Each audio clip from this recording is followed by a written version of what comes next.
Bom dia a todos e professor Biff. Iremos abordar o tema burocracia profissional.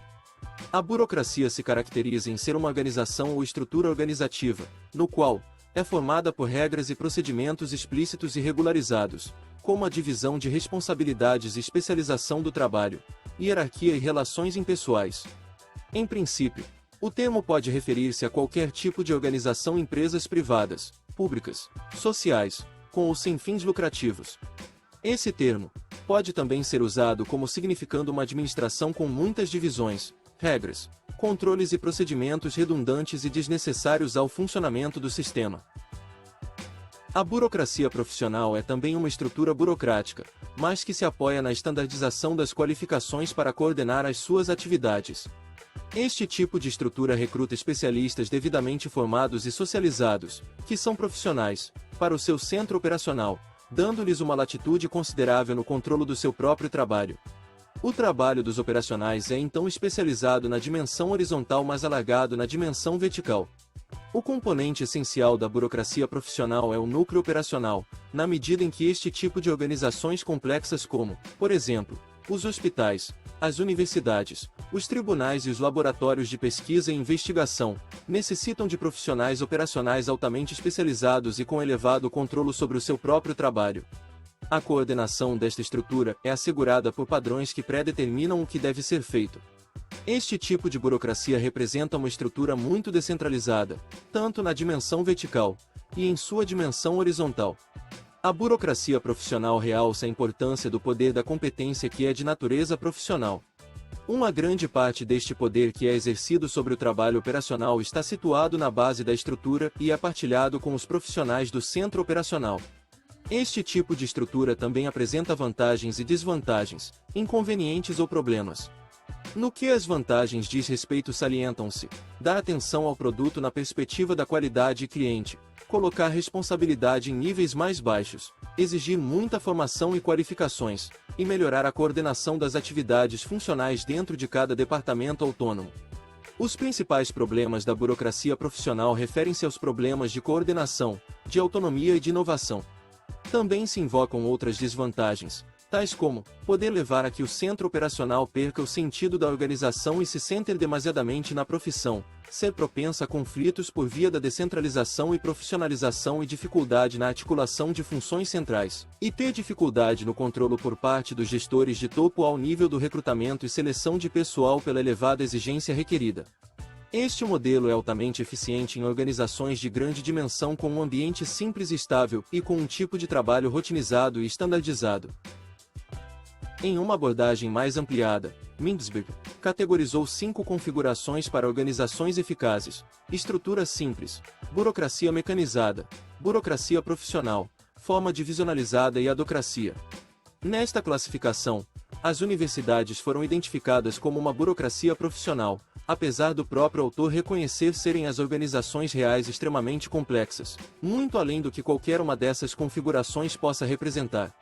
No modelo de burocracia profissional, o principal mecanismo de coordenação é a padronização de habilidades. A palavra-chave da organização é o núcleo operacional.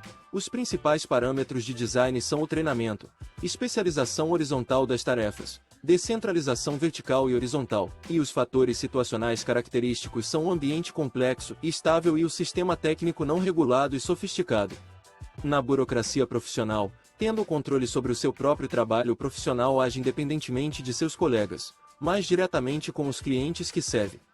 Para finalizar a abordagem de Mintzberg sobre burocracia profissional, 3 assertivas elaboradas pelo autor sobre estratégia merecem atenção e são apresentadas. São dentre elas: a primeira seria a noção de estratégia. Um padrão único e integrado de decisões comuns para toda a organização perde muito de seu significado na burocracia profissional. A segunda seria: as estratégias da burocracia profissional são, largamente e não totalmente, aquelas dos profissionais individuais que trabalham na organização, bem como as das associações profissionais que atuam externamente. Levando em consideração a terceira, as estratégias próprias da burocracia profissional representam o efeito cumulativo dos projetos ou das iniciativas estratégicas que seus membros estão em condições de convencer sua implementação.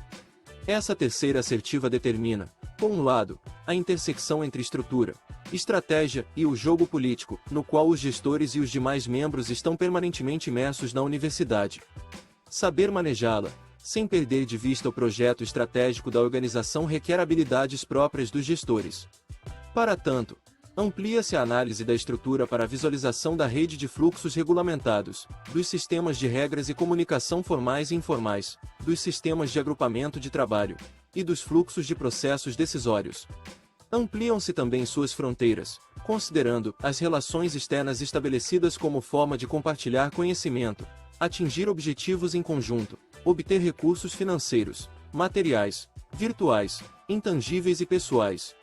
Aproximar-se do modelo denominado diadocrático, mais apropriado a um ambiente de mudança e inovação seguro no RAD, FAQIM.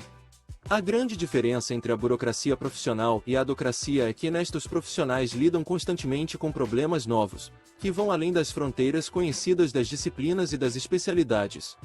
Numa adocracia, os profissionais são reunidos em equipes multidisciplinares para que os recursos de diferentes especialidades possam ser agrupados com o objetivo de resolver os problemas existentes. A Starship está sendo desenvolvida em um ritmo impressionante, a metodologia de rápida iteração da SpaceX, mas a decisão de construir o foguete literalmente à vista de todo mundo está dando a oportunidade de acompanharmos o futuro sendo criado passo a passo. Agora a empresa de Elon Musk está se preparando para um grande pequeno passo, o primeiro teste, quase, orbital. A ideia é que um foguete capaz de transportar cerca de 100 pessoas voe de um ponto a outro da Terra, como uma aeronave comum, mas em uma velocidade bem superior. O foguete seria capaz de dar a volta na Terra dentro de 30 ou 40 minutos. Shotwell estima que o custo das passagens varie entre o valor de uma viagem de avião na classe econômica e na classe executiva. O baixo custo se explica pela possibilidade de fazer uma mesma rota diversas vezes ao dia, enquanto um avião de longa distância costuma fazer apenas um voo por dia.